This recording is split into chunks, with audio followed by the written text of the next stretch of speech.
Hello pen friends, it's JK Pens. I'm back with a new pen video. This pen is new to me. It's also a relatively new pen on the market.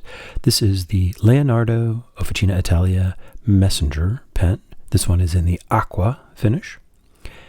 Today what I want to talk about is, I'll start with how does the pen write, and then we'll talk about what's it like to write with it. In other words, what's the feel. I'll talk a little bit about some thoughts about the quality and detailing of the pen. We'll take a very quick look at the packaging, and then we'll talk about the price and value and sort of my overall opinion on the pen. Okay, so let's just dive right into writing. I think that's what many of us want to see in these videos. So this has a medium JoWo nib with a standard JoWo plastic feed, and it is a cartridge cartridge converter pen. So this is the Leonardo. So as you can see, it's a nice wet writer. There's no flow problems at all. There was a strange thing when I first inked the pen. It wouldn't write at all, even though it sucked ink up into the converter. And after fiddling with it, I concluded that either the nib unit wasn't all the way tight or the screw-in converter wasn't all the way tight. But once I tightened them both, then the ink was flowing fine. So just something to be mindful of, not just with this model of pen, but really with any pen.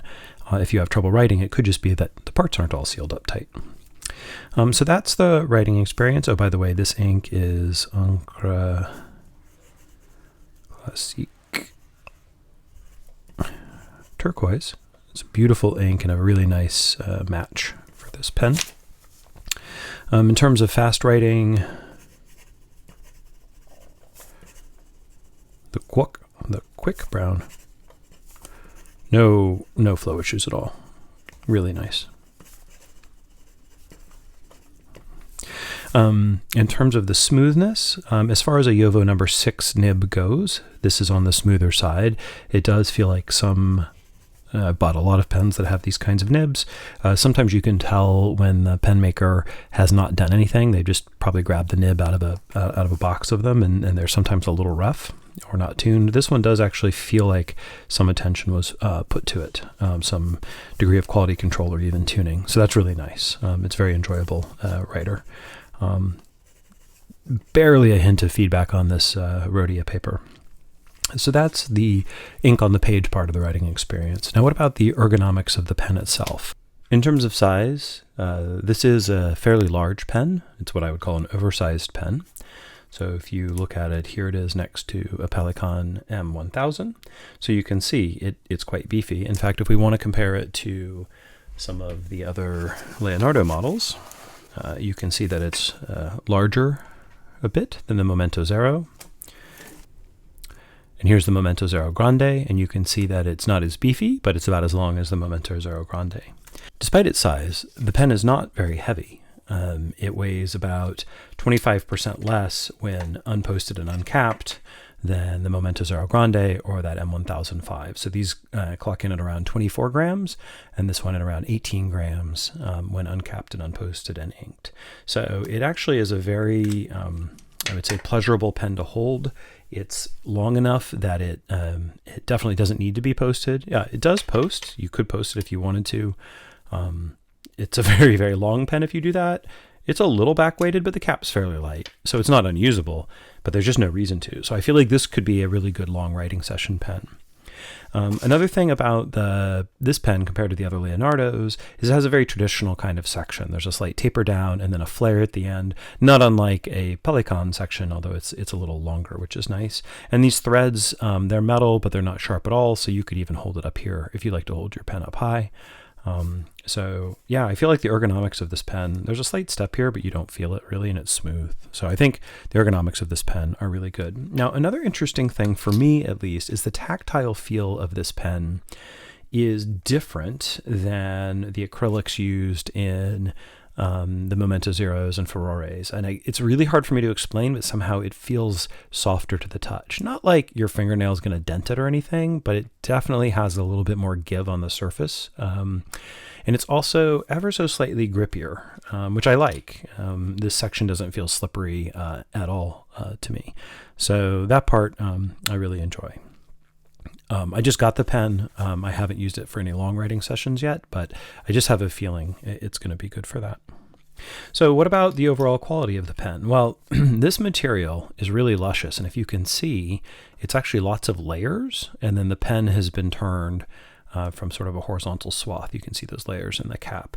I'll add in some photos of what the pen looks like in daylight because it's kind of insane. It looks like it runs on this material, at least this color, looks like it runs on batteries. It's incredibly bright. Some other quality details. The clip is, fairly standard springy steel clip. It's quite springy. It doesn't have a lot of space here. I was trying to slide it onto a pocket earlier, and it's maybe just ever so slightly too tight with not quite enough flare.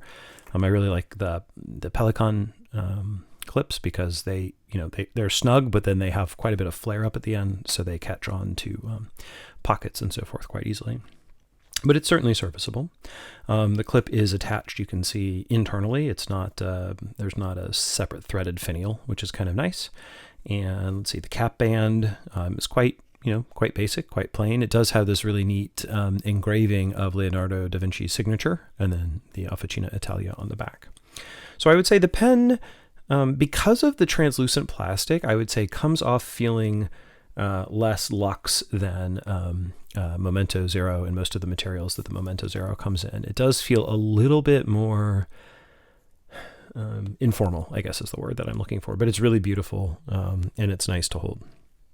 In terms of the packaging, it comes in a pretty standard Leonardo box, which has a sleeve and then an inner box and then a pen coffin and all that jazz. I have a bunch of these. I don't really need any more of them. I don't think it came with any cartridges, which is fine because who needs more international ink cartridges? I sure don't. I guess if you're giving the gift as a present, it's nice that it has this packaging. For me, as a pen aficionado, I would be quite happy with something much simpler or just I like that Franklin Christoph has been selling their pens in little pen sleeves. Anyways, so that's about all there is to say about the packaging.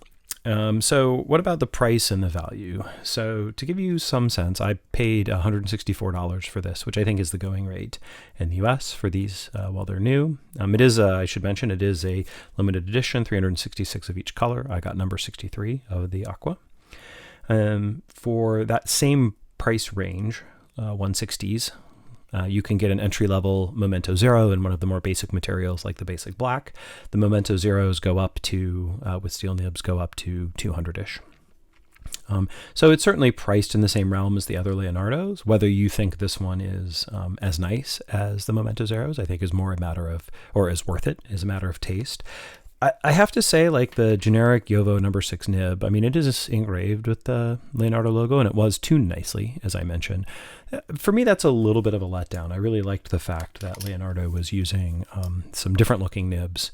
The converter is a very generic, totally generic screw-in converter. And again, the other Leonardos, maybe I should show you one in case you're not familiar. Let me grab it. Here's a Momento Zero.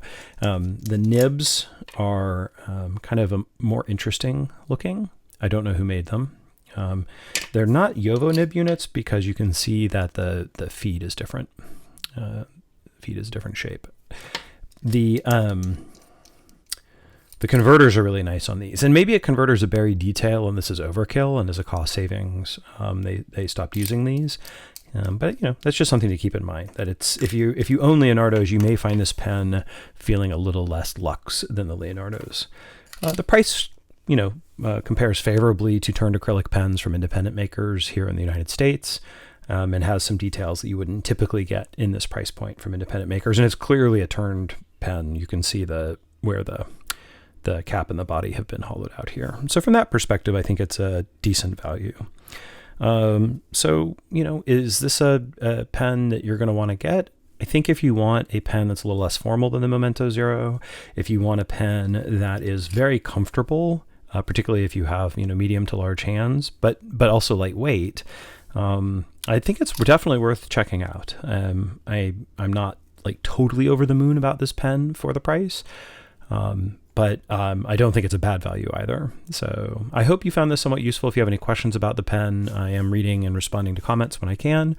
And otherwise, I hope you have a good day, night, morning, evening, whatever is in your part of the world. Thank you. Bye-bye.